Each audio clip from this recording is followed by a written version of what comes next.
Well, hello everyone.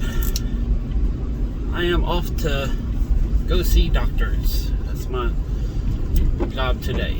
But I figure while I'm driving around, there's a couple things that's happened I kind of want to put my little 2 cents in. I guess I'm going to start off with the port closures, which that's the one thing that can directly affect all of us pretty quickly. And let me get my defroster on where I can actually see where I'm going.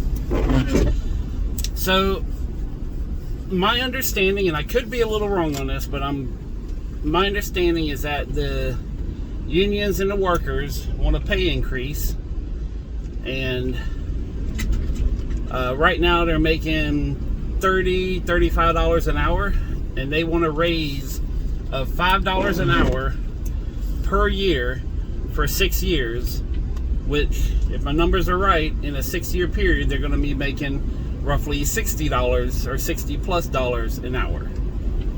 But one of the unique things that they're asking for is the fact that they don't want any automation being put into the system to where someone could lose their job over automation. And there's an argument made for that. But there's also an argument that if everybody goes on strike and basically holds the country hostage, because people are going to go without things, depending on how long it lasts. You know, if it's only for a few weeks, I think we'll be okay. But if it goes into months, then people, you know, are going to end up not having things. Now, whether them are crucial things that are important to our survival, well, that makes another argument that we shouldn't be importing it. We should be making it here if it's that important. But all that being said, I find it interesting that their method to say, you know, as well as a price increase, but to not put in automation, is to quit and go on strike, to where the owners and the people who run this company will be like, man, if we had automation, we wouldn't have to be dealing with this, you know. So I think that the strike is a double-edged sword, that they may have created a monster that they weren't anticipating. You know, and I don't think now, on the precipice of what's happening in Israel, with you know, everybody struggling, I mean literally struggling just to get food on the table to begin with, now is just a not well planned time, a good time for this to be going down like this. So now, you know, we still have the West Coast, we still have, I don't know if the Gulf Coast, or how much of the Gulf Coast is affected. And I know here locally in Jacksonville,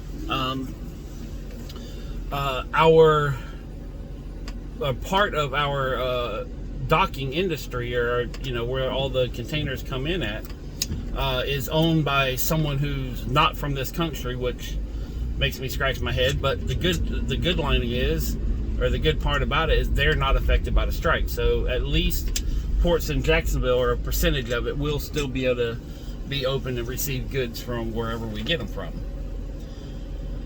So with all that being said, I think there may be more, you know, more at play here, other than the fact that you have a bunch of workers who want more money. I'm trying to think how to say this. So you got people who want more money, that's willing to hold a big portion of this country hostage, and saying, okay, y'all not allowed to have a damn thing until we get more money. Which the more people who realize that's their action at the end of the day, especially, not even to mention what's going on in North Carolina on how much stuff they're going to need to rebuild. You know, just poor timing, very poor timing. But the fact that they're, you know,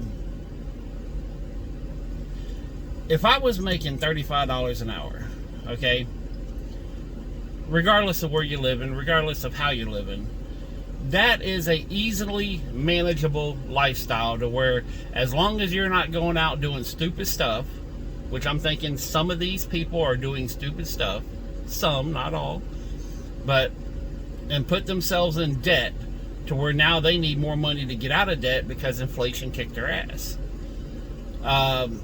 With that being said, I think, someone can live very well on $35 an hour if they don't go beyond their means. And I've said this many times on my channel.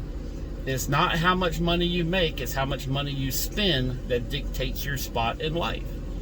There was a Mexican family I did a door for and a couple windows. I've talked about this before in many, many videos ago. I mean, what is this? 915 videos I put out there.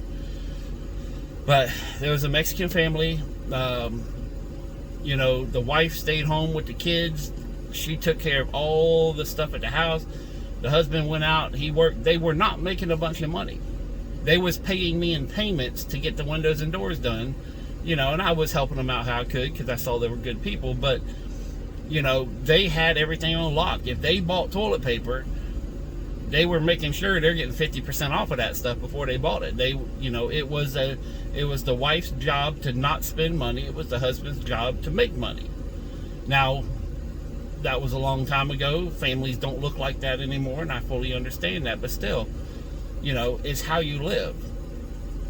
Is how much money you spend. If you're making $100 a week or $1,000 a week and you're spending $950 a week, well, guess what? The first little hiccup that comes around, you're going to be screwed. I know, because I'm currently living it because I had a hiccup. But I think it's an unneeded flex. And it's not even the money that I have an issue with. If they think they're worth $60 an hour, then the market will dictate that. But the fact that they're putting in a clause saying you're not allowed to automate at all, that right there is, I think, kind of a step too far, in my personal opinion. Now, I am not someone who works in a port. I am not someone who is privy to all the inside information of what they're going through. But I do have friends that do work at ports. Well, I should say used to. They quit many, many years ago. And they've told me about some of the things they do. In fact, I even talked to one of my nephews about possibly getting a job there. Because you can make damn good money, basically doing a bullshit job. Most of the guys there, people, have a cushy job compared to others. Everybody thinks their job is difficult until they realize other people work a hell of a lot harder. So, I'm not saying it's not difficult. I'm just saying there's other jobs that are a lot more labor intensive than playing with a joystick all day, or writing on a clipboard, or having to use a little computer. So, but this is kind of my thoughts on it. I think it's poor planning on the union aspect. I think some of the things they're asking for, especially in today's expedient introduction of automation and AI. Look what happens in every fast food restaurant. You pay them $15, $20 an hour and they get their dream, and the next thing you know, they're replaced by a little computer box where that can take your order instead of a person.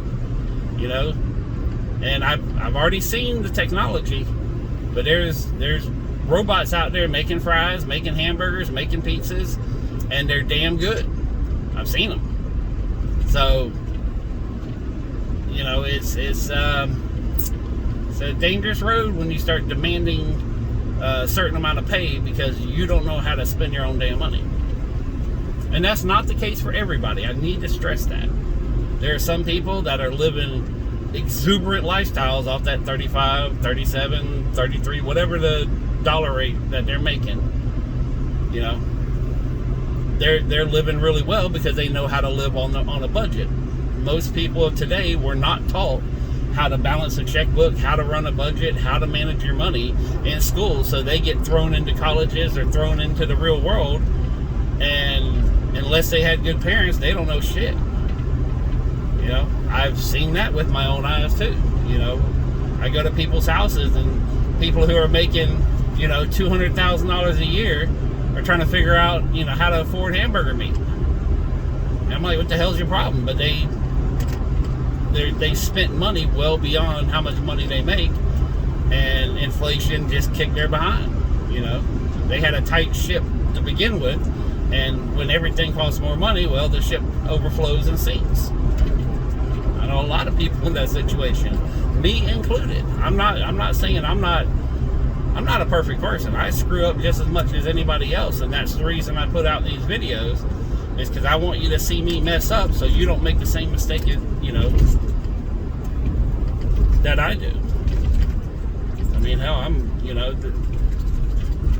anyway, I'm going to go into that in another video. I'm going to stop right there. But this is kind of my personal thoughts on the thing. I think it's an overstep. I think it's poor timing with everything going on right now. A couple months before Christmas, right before an election. You got North Carolina, parts of South Carolina, Georgia. I mean, everybody's going to be needing stuff, and y'all going to be like, you know what? Y'all cut off. That's a bad move, guys. I'd say take whatever money you can get, limit the automation to, no more than 20% a year, and just be the good guys in this, talking to the unions. Because I'm sure these businesses don't want to be shut down because they don't make money when they're shut down. So, anyways, I think that's enough on that subject. On to the next subject. Peace, love, money. I'm out.